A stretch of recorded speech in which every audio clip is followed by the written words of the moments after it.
భరద్వాజ గారు ఈరోజు ఒక సినిమా రిలీజ్ అయింది. విజయ్ సేతుపతి, నిత్య మేనన్ నటించిన సినిమా అవును. 'Sir madam'. Sir madam. ఎలా ఉంది, చూసారు కదా?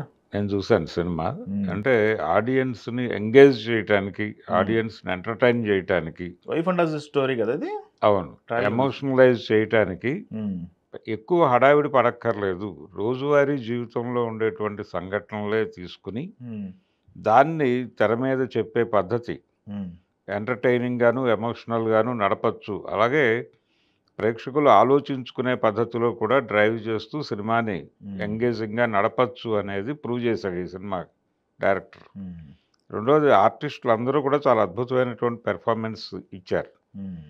లైన్ బాగుంది. అంటే పెద్ద హడావిడి పడలేదు. హ్మ్. హడావిడి పడకుండా భార్యాభర్తల మధ్య గొడవలు ఎందుకొస్తాయి? హ్మ్.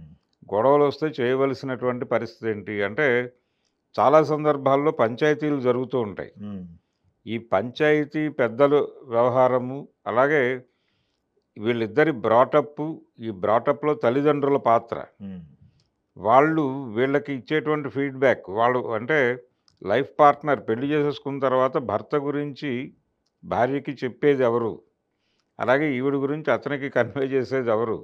ఈ కమ్యూనికేషన్స్‌లో ప్రాపర్‌గా జరక్కపోతే, హ్మ్. వాళ్ళ పర్సనల్ ఎజెండాతో గనక ఈ పరిచయ కార్యక్రమం జరిగితే వీళ్ళ మధ్య రియాక్షన్స్ ఎలా ఉంటాయి? ఈ రిలేషన్ ఎంత స్ట్రెయిన్ అవుతుంది? హ్మ్. అనే దాని మీద కథను నడిపాడు. నడిపి ఎక్కువ శ్రమ పడకుండా ఒక 2, 3 లొకేషన్స్‌లోనే సినిమాని నడిపాడు. హ్మ్. ఒక మెయిన్ ఈవెంట్ అంటే ఒక ఊళ్ళో జరిగేటువంటి ఒక జాతర. ఆ జాతర సందర్భంగా కూతురికి పుట్టు వెంట్రుకలు ఇవ్వాలి అనేటువంటి ఒక తల్లి. అప్పటికి వాళ్ళిద్దరి మధ్య కొంచెం మనస్పర్ధలొచ్చి దూరంగా ఉంటారు. నన్ను పిలవలేదు అని వచ్చేటువంటి తండ్రి. వాళ్ళిద్దరి మధ్య రిలేషను, ఈ మధ్యలో ఫ్యామిలీ అంతా ఇన్వాల్వ్ అవ్వటం. హ్మ్. ఎవరు ఏ తప్పు చేశారు అనే దాని మీద పంచాయతీ. అక్కడ ఎవరికి వాళ్ళకి వాళ్ళ పర్స్పెక్టివ్‌లో నుంచి కథను నడుపుతూ అలా హ్మ్. చాలా తీశాడు సినిమాని. హ్మ్. అంటే ప్లాన్ చేసుకొని తీసిన సినిమా అది. అందుకని ఆడియన్స్ బాగా కనెక్ట్ అయ్యారు సినిమాతో. హ్మ్. రెండోది వీళ్ళిద్దరి పెర్ఫార్మెన్స్ చాలా బాగుంది. నిత్య హ్మ్. మేనన్ అలాగే విజయ్ సేతుపతి. గుడ్ యాక్టర్స్ కదా! హ్మ్. వాళ్ళిద్దరూ ఆ క్యారెక్టర్స్‌ని పూర్తి స్థాయిలో ఓన్ చేసుకొని తెర మీద చాలా అద్భుతంగా పండించారు. హ్మ్. అందుకని హోల్‌సమ్ థియేటర్ మొత్తం కూడా సినిమాతో క్యారీ ఫార్వర్డ్ అయిపోయింది. ఓకే. అందుకని థియేటర్‌లకి జనం రావడం లేదు అని చాలా సందర్భాల్లో మాట్లాడుతూ ఉంటాం మనం. అవును. అంటే థియేటర్‌కి రావడానికి థియేట్రికల్ ఎక్స్‌పీరియన్స్ ఇవ్వటం కోసం డబ్బులు ఖర్చు పెట్టడం ఈ గొడవంతా చూస్తున్నాం. అవును.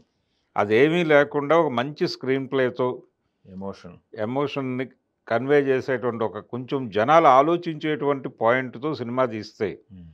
అంటే ఇందులో ఇంకొకటుంది. ఇప్పుడు కోర్టులకెళ్ళి విడాకులు తీసేసుకుంటున్నటువంటి పరిస్థితి. హ్మ్. ఈ నేపథ్యాన్ని కూడా చెబుతూ కోర్టు డివోర్స్ ఇచ్చిన తర్వాత కూడా కలిసుంటున్నటువంటి వాళ్ళున్నారు. హ్మ్. అదొక యాంగిల్ తీసుకున్నాడు. అంటే ఏదో ఒక ఎమోషన్‌లో వెళ్ళిన తర్వాత మళ్ళీ కనెక్ట్ అయితే ఏమిటి పరిస్థితి? హ్మ్. ఇలా అనేక అంశాలు చుట్టూ అంటే వైవాహిక వ్యవస్థ చుట్టూ ఉన్నటువంటి అనేక అంశాలను తీసుకొని దాన్ని ఎంటర్‌టైనింగ్‌గా చెప్తూ ఒక 7, 8 ఫ్యామిలీస్ కథలను చెప్తాడు దానిలో. ఇది జనాల్ని బాగా ఎంటర్‌టైన్ చేసింది. థియేటర్‌కి వెళ్ళినటువంటి ఏ ప్రేక్షకుడు నిరుత్సాహపడడు. ఎంగేజ్ అవుతాడు, ఎంటర్‌టైన్ అవుతాడు. సరదాగా ఉంది సినిమా. రేసీ స్క్రీన్ ప్లే ఉంది. ఓకే. హడావిడి ఉంది.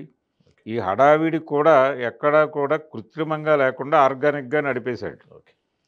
టోటల్ ఒక 2 కుటుంబాల మధ్య కథ ఇది. ఓకే. 2 కుటుంబాల మధ్య కథ, ఇద్దరు భార్యాభర్తల మధ్య కథ. చాలా అద్భుతంగా నడిపాడు. జనం సరదాగా వెళ్లి థియేటర్‌లో కూర్చొని ఓకే. సినిమాని ఎంజాయ్ చేయొచ్చు. ఓకే.